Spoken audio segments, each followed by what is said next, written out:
on being where you are, even when it's not where you want to be.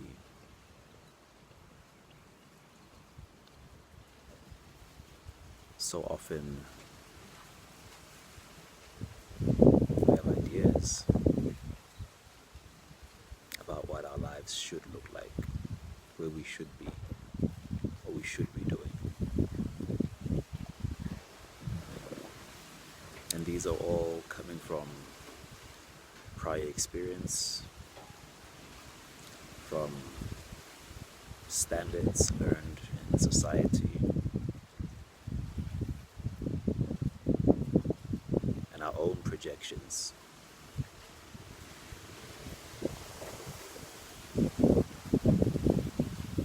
But life has a tendency of following its own path. And while you can muscle your way through life, ensure and insist that things go a certain way,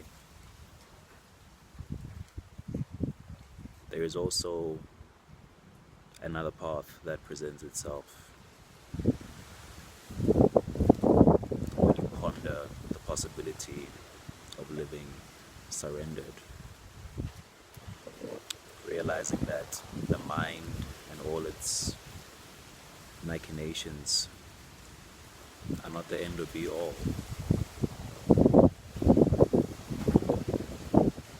That there is chaos, that there's order beneath the chaos.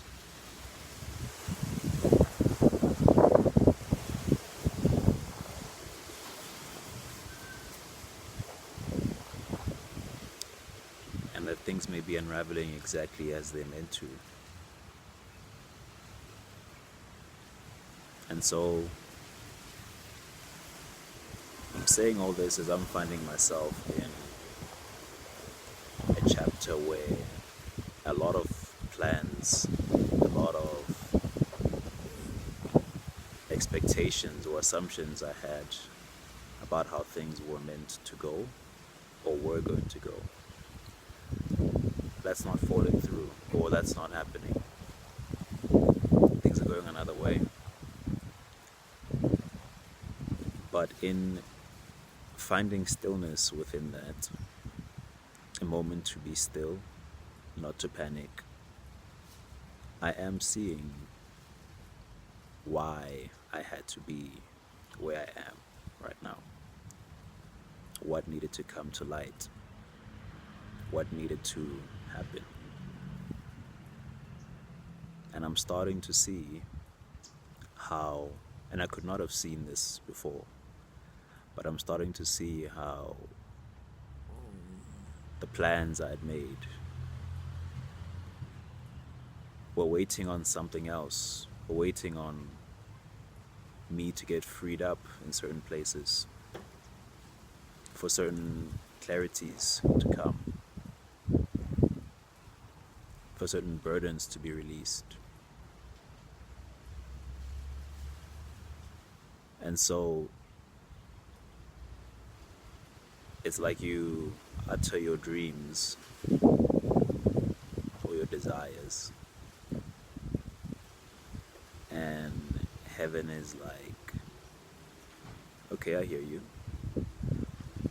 but for this to happen, this, and this, you need to experience this, and this to make you the person capable of having and maintaining this thing that you want. And you can't always identify that with your mind. But learning to trust the process as it unfolds, that is a practice of surrender.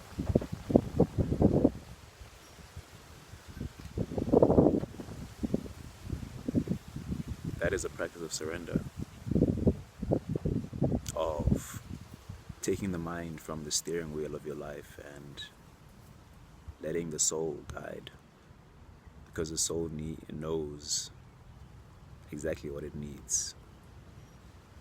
The mind is only ever interpreting, catching up, making stories and meanings.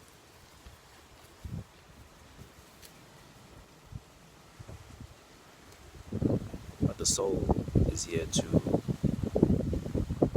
live out something, to walk a certain path, and it doesn't ascribe to society's norms and expectations and the curated kind of script that we're all encouraged to file into and to follow and to measure ourselves by. The soul has its own imperative.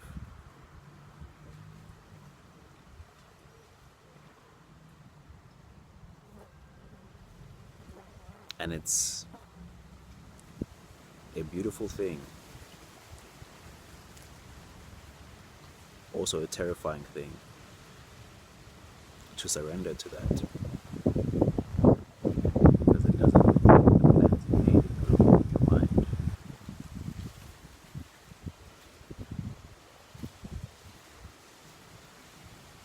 But it's infinitely wiser. It has an infinite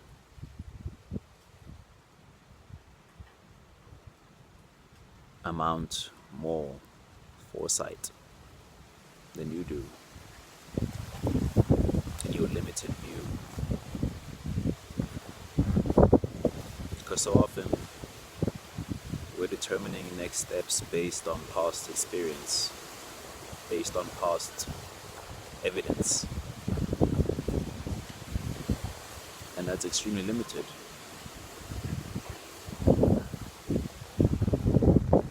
So learning to walk the path of the soul with the pace that the soul wants to take,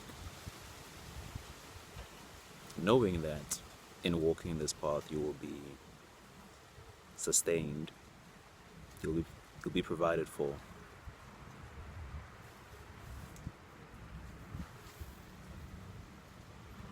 And that a greater meaning and purpose is unfolding.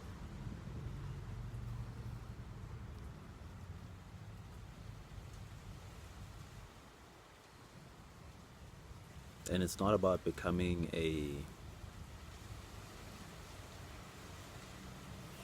limp doll being dragged around by your life.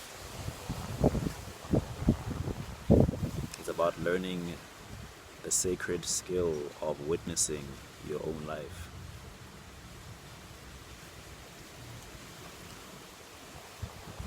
Because your life can pass you by, so busy living another version of life that you're so enamored with. There are things you don't know you don't know. And when you just rest back and trust, you're taken on the journey and you begin to see.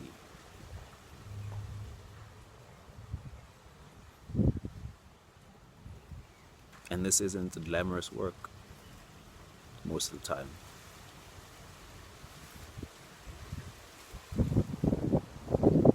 It's patient work. I don't even like the word work for this because it is a communion with your soul. Allowing your soul to experience and to express and to move where it wants, as it was meant to in this lifetime.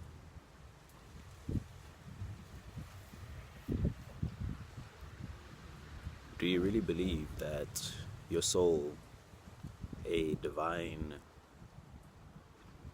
creation, beyond anything this world can describe, can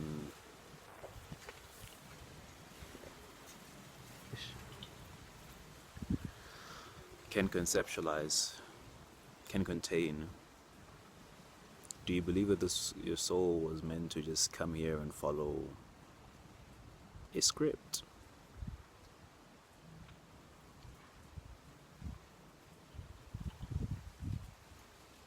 Just to learn to write within the lines and walk within the lines?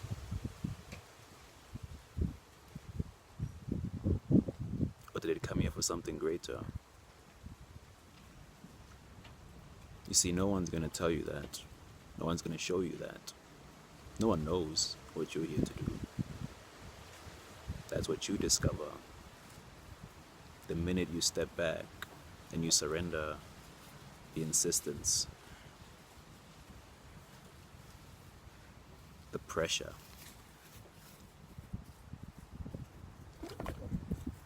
of it being a certain way, realizing that certain way was only ever something that was modeled, that was learned.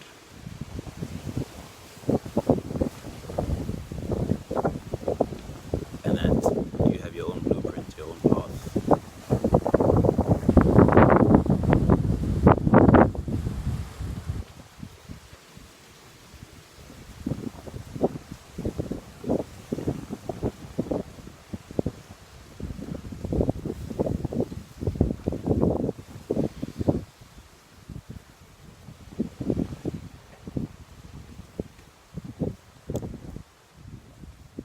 I'm here now. I'm here. And I'm learning to let that be enough.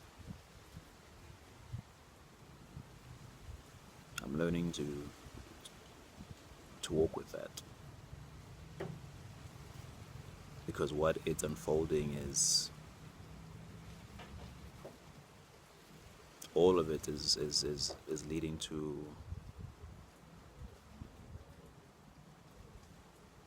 my soul's liberation.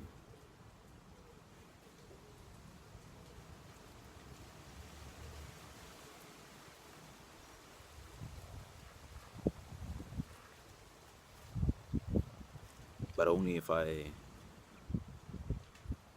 give it the time and the space that it needs. Only if I trust it. And only if I learn to silence or put aside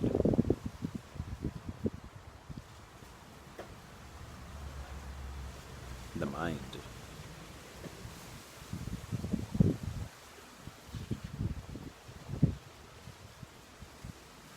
And that's the practice.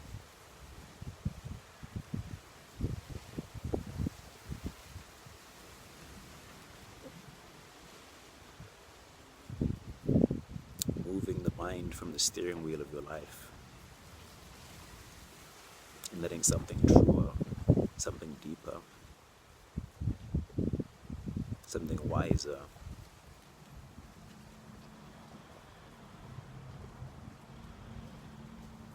steer the course.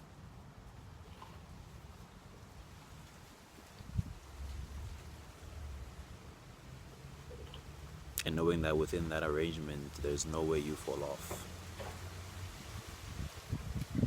Grace completely surrounds you. And that's how you can find calm in the storm.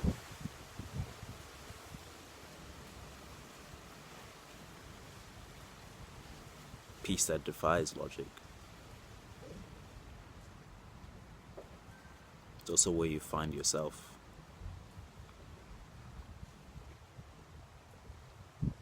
You're not found in the culture. You're not found in the job. You're not found in the car or the house or the relationship. Those things can reveal certain aspects.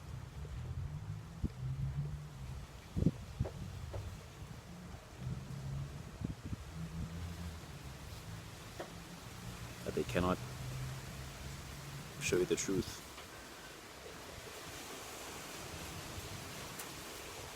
That you find when you fall in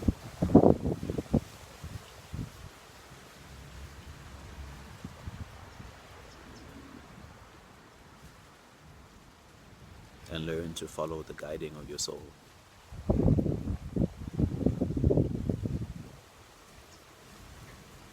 The experiences that your soul gives to you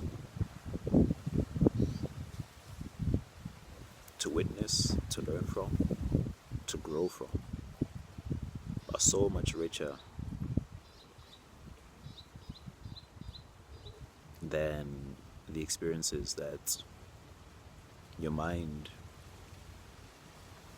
creates, manifests. Because that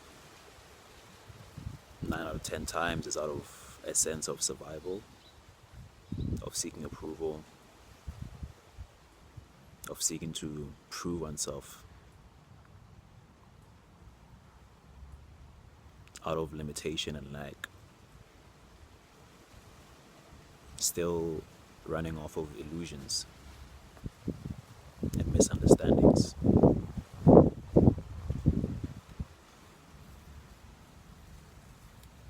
Those experiences will give you something, sure, but you can understand the difference in quality. And I guess it all comes down to what you're here to do. Where you want to put your time and energy.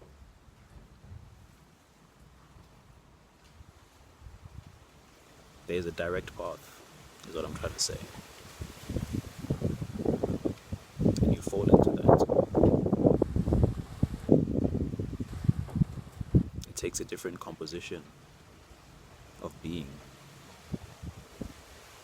a different posture.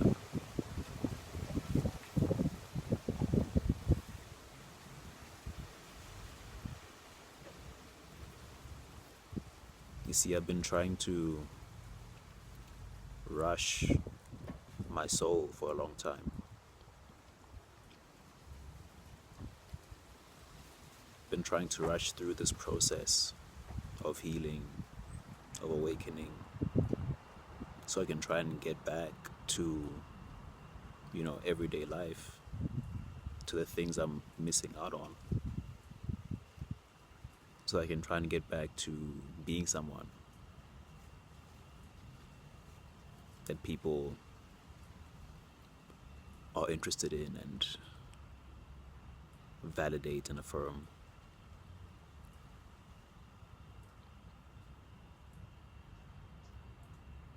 But this thing takes as long as it wants to take. And that's confounding to the mind. When you come to this without the expectations, without the hidden agenda,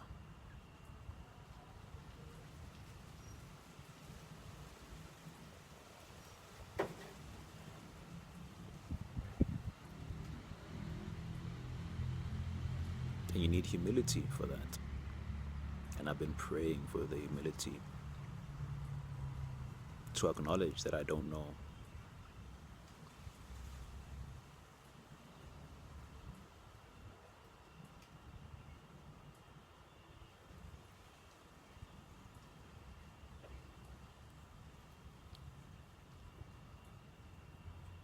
And to trust the deeper truth that's guiding this, that's trying to emerge through this. And to just try and be as supportive, a facilitator and participant in that process as I can.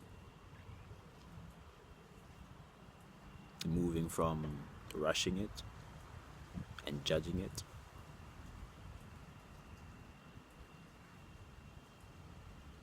to supporting it and trusting it.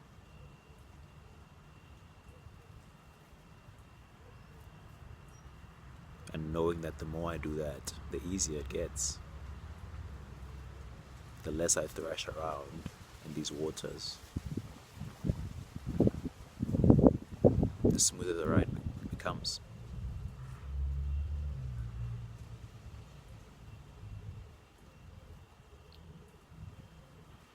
And in the process, my mind is losing the steam, right? It's losing the grip of control that it had over my actions.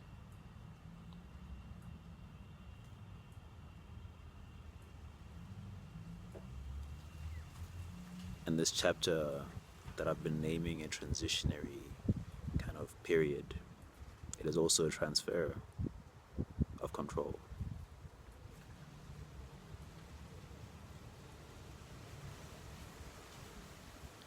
The mind doesn't go without a fight.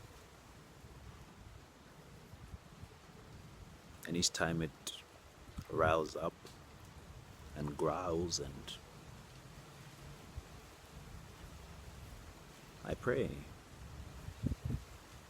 I pray for the courage to surrender. I pray for humility. I pray for whatever truth is trying to emerge through this to keep on coming.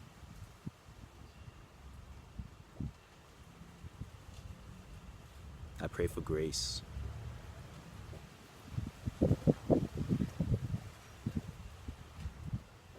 And with each day that passes, the tension, the resistance begins to fade more and more.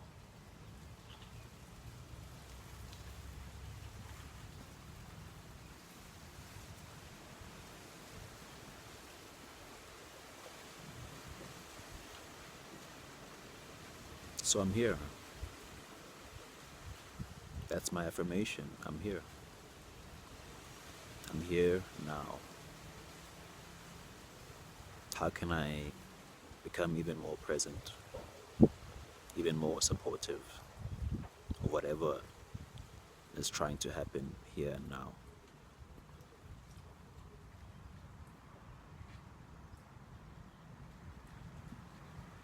The rest is okay. The rest will take care of itself. The rest will happen as it must.